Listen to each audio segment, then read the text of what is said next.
दोस्तों नमस्कार, Z plus में आपका स्वागत है।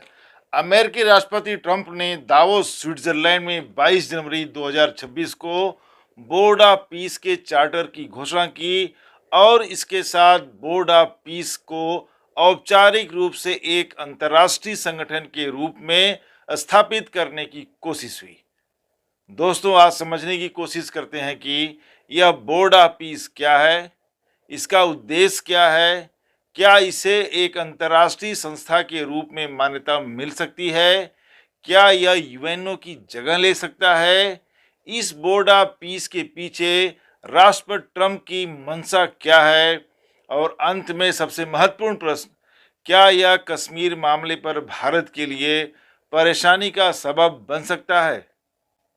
दोस्तों, आगे बढ़ने से पहले आपसे एक छोटी सी गुजारिश, यदि आपने अभी तक मेरे चैनल को सब्सक्राइब नहीं किया है तो प्लीज़ इसको सब्सक्राइब कर लीजिए और बेल आइकन को भी प्रेस कर दीजिए। आते हैं पॉइंट पर। दोस्तों, सितंबर 2025 में अमेरिका के राष्ट्रपति ट्रंप ने गाजा पट्टी में शांति स्थापित करने के उद्देश्य से एक शांति प्रस्ताव रखा, जिसे 17 नवंबर 2025 को यूएन सिक्योरिटी काउंसिल ने स्वीकार करते हुए प्रस्ताव संख्या 2803 के माध्यम से बोर्ड ऑफ पीस के गठन का स्वागत किया। इसी प्रस्ताव ने बोर्ड ऑफ पीस को अधिकृत किया, ऑथराइज किया कि वह गाजा पट्टी में एक इंटरनेशनल स्टेबलाइजेशन फोर्स की तैनाती करे। इसके पहले 12 अक्टूबर 2025 को ब्रिटेन के पूर्व प्राइम मिनिस्टर टोनी ब्लेयर ने पैलेस्टाइन के वाइस प्रेसिडेंट से मुलाकात की थी और गाजा पट्टी के पुनर्निर्माण की चर्चा की थी। उसी दिन राष्ट्रपति ट्रंप ने घोषणा किया कि गाजा पट्टी में युद्ध समाप्त हो चुका है और एक बोर्ड ऑफ पीस का गठन किया जाएगा। दोस्तों, 15 जनवरी 2026 को राष्ट्रपति ट्रंप ने ट्रंप सोशल पर एक पोस्ट के माध्यम से बोर्ड ऑफ पीस के गठन की घोषणा की और साथ ही यह भी कहा कि यह सबसे बड़ा और प्रतिष्ठापूर्ण संगठन है। राष्ट्रपति ट्रंप ने तमाम देशों को बोर्ड ऑफ पीस को ज्वाइन करने के लिए निमंत्रण भेजा और 17 जनवरी 2026 को कई देशों ने इसकी पुष्टि की। 20 जनवरी 2026 को राष्ट्रपति ट्रंप ने यह भी कहा कि आज तक मुझे यूएनओ में के होने या नहीं होने का कोई मतलब समझ में नहीं आया और दावा किया कि बोर्ड ऑफ पीस यूएनओ की जगह ले सकता है। दोस्तों, 56th World Economic Forum Davos Switzerland में 22 जनवरी 2026 को राष्ट्रपति ट्रंप ने बोर्ड ऑफ पीस के चार्टर के हस्ताक्षर समारोह की मेजबानी की। अमेरिका के अलावा 19 अन्य देशों ने बोर्ड ऑफ पीस के हस्ताक्षर समारोह में शिरकत की और इसके संस्थापक चार्टर पर दस्तखत किए। गिरफ्तारी के डर से इजरायली प्राइम मिनिस्टर नेतन्याहू ने इस समारोह में शिरकत नहीं की, क्योंकि उनके खिलाफ इंटरनेशनल कोर्ट ऑफ जस्टिस ने अरेस्ट वारंट जारी कर रखा है। दोस्तों, बोर्ड ऑफ पीस एक मल्टी लेवल स्ट्रक्चर है। राष्ट्रपति ट्रंप इसके आजीवन अध्यक्ष हैं, लाइफ लॉन्ग। तमाम देशों के लीडर्स बोर्ड ऑफ पीस के सदस्य होंगे। 7 सदस्यों का एक एग्जीक्यूटिव बोर्ड भी गठित किया गया है, जिसका मुख्य कार्य होगा डिप्लोमेसी और investment. The Gaza executive board भी होगा, जो कि national committee for the administration of Gaza को दिशा निर्देश देगा। 10 अन्य सदस्यों के साथ निकोले म्लाडनेव को इसका हेड बनाया गया है, जिनका टाइटल होगा हाई रिप्रेजेंटेटिव ऑफ गजा। दोस्तों, बोर्ड ऑफ पीस के चार्टर में डोनाल्ड ट्रंप को अध्यक्ष बनाया गया है और उनके कार्यकाल की कोई सीमा निर्धारित नहीं की गई है। सिर्फ अध्यक्ष को यह अधिकार होगा कि वह दूसरे देशों को बोर्ड ऑफ पीस में ज्वाइन करने के लिए आमंत्रित करें। बोर्ड ऑफ पीस के सहायक संस्थाओं की स्थापना, उसमें परिवर्तन या उन्हें भंग करने का अधिकार भी सिर्फ अध्यक्ष को होगा। अध्यक्ष की सहमति से ही चार्टर में कोई परिवर्तन किया जा सकता है या बोर्ड द्वारा कोई प्रशासनिक दिशा निर्देश जारी किए जा सकते हैं। इस पूरी व्यवस्था में सबसे ताज्जुब और महत्वपूर्ण बात यह है कि डोनाल्ड ट्रंप अमेरिका के राष्ट्रपति की हैसियत से नहीं बल्कि व्यक्तिगत हैसियत से बोर्ड ऑफ पीस के अध्यक्ष बने हैं और पूरी जिंदगी बने रहना चाहते हैं। मतलब पूरी दुनिया के दादा हैं। दोस्तों, राष्ट्रपति ट्रंप ने बोर्ड ऑफ पीस की स्थापना के अवसर पर 60 देशों को मेंबरशिप का निमंत्रण भेजा, लेकिन इसमें सब सहारन अफ्रीका से कोई देश शामिल नहीं है। मेंबरशिप दो तरह की होगी। एक वे देश होंगे जो साधारण मेंबर होंगे, ऑर्डिनरी मेंबर्स होंगे और उनका कार्यकाल 3 वर्षों का होगा। हाँ, उनका रिन्यूअल यानी नवीनीकरण किया जा सकता है। दूसरे वे देश होंगे जिनकी मेंबरशिप अस्थायी परमानेंट होगी, पर इसके लिए उन्हें $1 बिलियन की मेंबरशिप फी देनी होगी। दोस्तों, बोर्ड ऑफ पीस के कार्य संचालन हेतु एक एग्जीक्यूटिव बोर्ड का गठन किया गया है जिसमें 8 लोगों को रखा गया है। Nickolay Mladenov, high representative of Gaza, Marco Rubio, America के विदेश मंत्री, स्टीव विटकॉफ, मिडिल ईस्ट में अमेरिका के दूत, जेयर्ड कुशनेर, राष्ट्रपति ट्रंप के सन इन लॉ दामाद हैं, टोनी ब्लेयर, ब्रिटेन के पूर्व prime minister, Marc Rowan, Apollo Global Management के CEO, Ajay Banga, World Bank के अध्यक्ष हैं, Robert Gabriel Junior, American political adviser. दोस्तों, वाशिंगटन डीसी में स्थित Donald Trump Institute of Peace को बोर्ड ऑफ पीस का हेडक्वार्टर बनाया गया है। अमेरिकी सरकार बोर्ड ऑफ पीस की आधिकारिक डिपॉजिटरी है। बोर्ड ऑफ पीस उसका एक ऑफिशियल सील होगा जिसका निर्धारण इसके चेयरमैन करेंगे। बोर्ड ऑफ पीस का एक लोगो भी इसके उद्घाटन समारोह 22 जनवरी 2026 को दिखाया गया। लोगो में एक ग्लोब में मुख्य रूप से अमेरिका, कनाडा और मैक्सिको को दिखाया गया है। इसको एक शील्ड के ऊपर रखा गया है जिसके दोनों तरफ ऑलिव की ब्रांचेज हैं, शाखाएं हैं। हालांकि सोशल मीडिया पर लोगों का काफी मजाक उड़ाया गया। दोस्तों, राष्ट्रपति ट्रंप ने बोर्ड ऑफ पीस को दुनिया का अब तक का सबसे सम्मानजनक मंच करार दिया जहां इतने सारे वर्ल्ड लीडर एक साथ आए हों। राष्ट्रपति ट्रंप के तमाम दावों के बावजूद ज्यादातर विश्व नेताओं ने बोर्ड ऑफ पीस में कोई खास दिलचस्पी नहीं दिखाई। पश्चिमी यूरोप के देशों जैसे ब्रिटेन, फ्रांस, नॉर्वे इत्यादि ने इसे सपोर्ट नहीं किया। यूरोपियन यूनियन के प्रतिनिधियों ने गंभीर संदेह व्यक्त करते हुए कोई निर्णय लेने से पहले बोर्ड ऑफ पीस के कानूनी पक्षों का अध्ययन करने की बात की है। फ्रांस ने चिंता व्यक्त की है कि कहीं यह संयुक्त राष्ट्र संघ का स्थान लेने का कुत्सित प्रयास तो नहीं है। वहीं ब्रिटेन ने रशियन प्रेसिडेंट पुतिन को निमंत्रण पर आपत्ति जताई है। फ्रांस द्वारा अनुकूल उत्तर न देने के कारण ट्रंप ने फ्रांस पर 200% टैरिफ लगाने की धमकी दी है।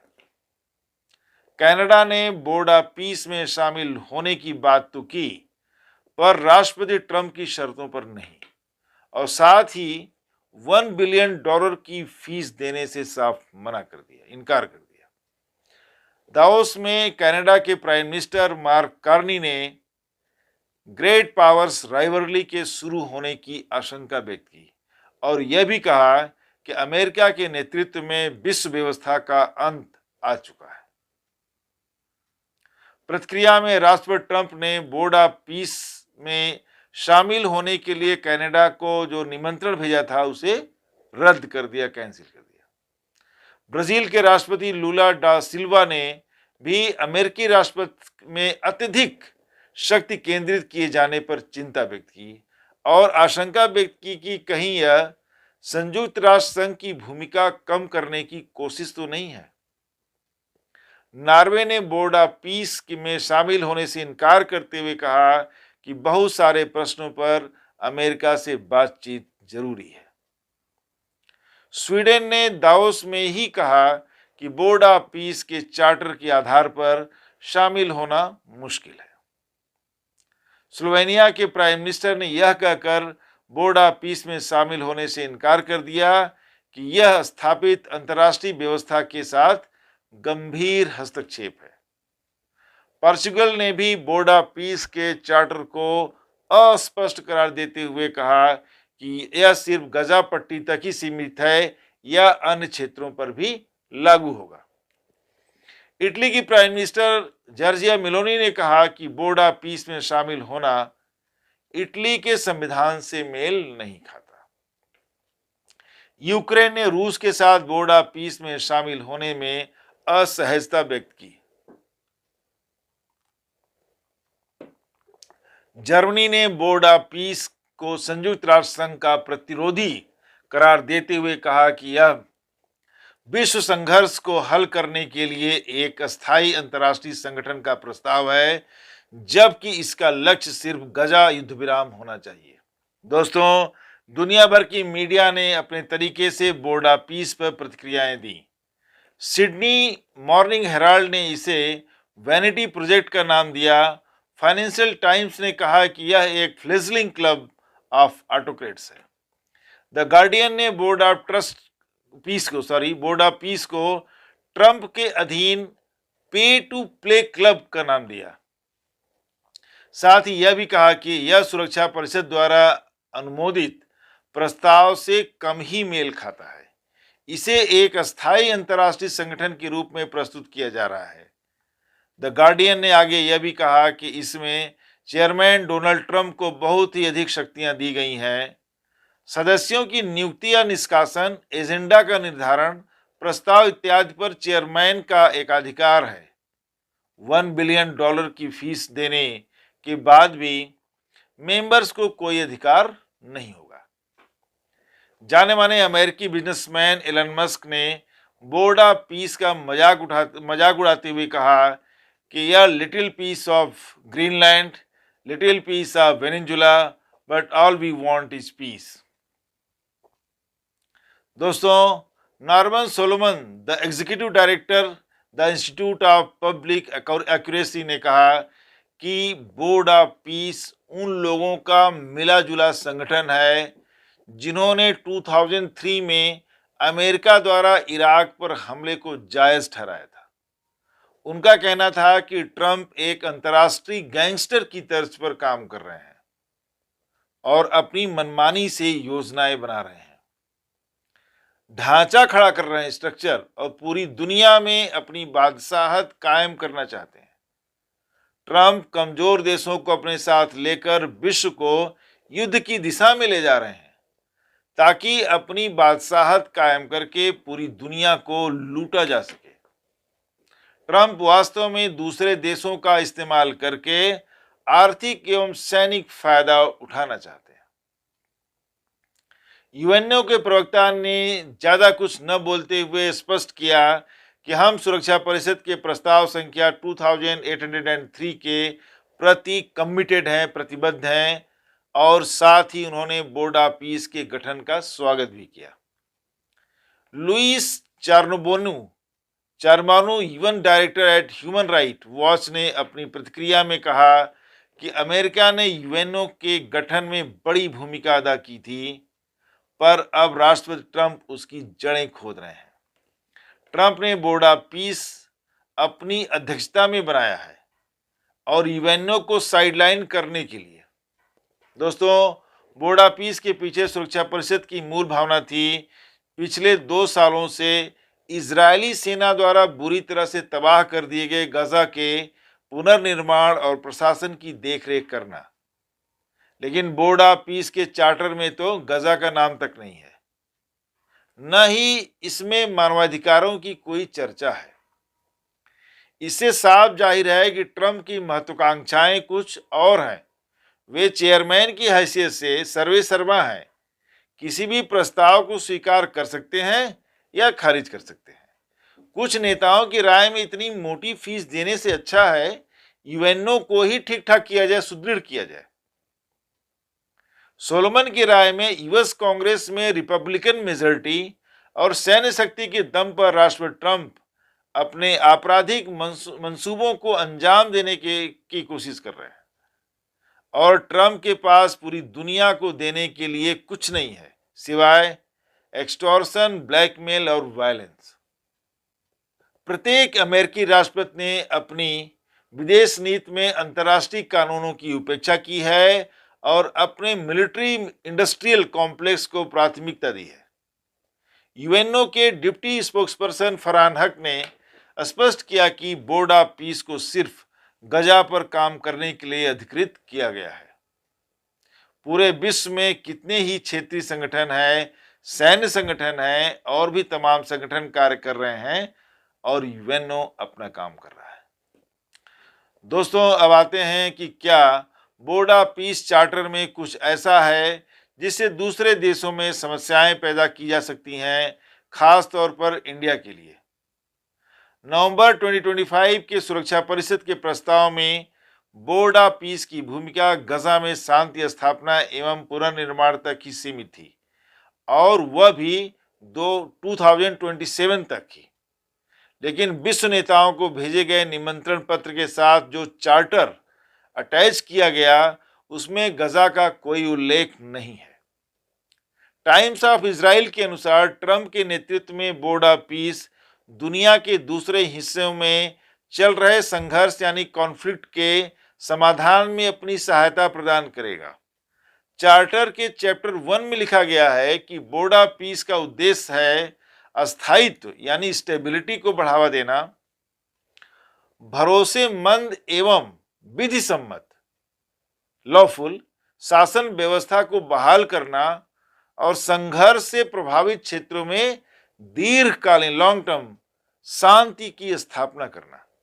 अब यहीं पर इस बात का संकेत मिलता है कि दुनिया के दूसरे हिस्सों में जहां भी संघर्ष के हालात हैं, कॉन्फ्लिक्ट हैं, वहां भी बोर्ड ऑफ पीस हस्तक्षेप कर सकता है।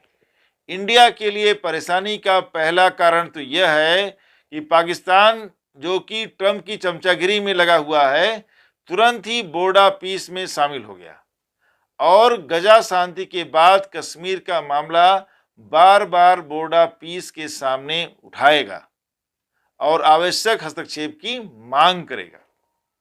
राष्ट्रपति ट्रंप कश्मीर मामले को लेकर और इसकी आड़ में अन्य मामलों में भी भारत पर दबाव बना सकते हैं, ब्लैकमेल कर सकते हैं या और अंतर्राष्ट्रीय विषयों पर अमेरिका के साथ आने के लिए भारत को मजबूर करने की कोशिश कर सकते हैं। राष्ट्रपति ट्रंप एक खुरापाती व्यक्ति हैं, सभी जानते हैं, और वह अपनी मनमानी के लिए किसी भी हद तक जा सकते हैं। आज पूरा यूरोप उनसे परेशान है। ग्रीनलैंड को हासिल करने के लिए नॉर्वे के खिलाफ सैन्य कार्रवाई की धमकियां दे रहे हैं। दोस्तों, यह छोटी सी कोशिश थी बोर्ड ऑफ पीस को समझने की, राष्ट्रपति ट्रंप के मंसूबों को समझने की। मिलते हैं नेक्स्ट वीडियो में किसी और टॉपिक पर। मेरे चैनल को सब्सक्राइब करेंगे तो मुझे आपका सपोर्ट मिलेगा। नमस्कार, धन्यवाद।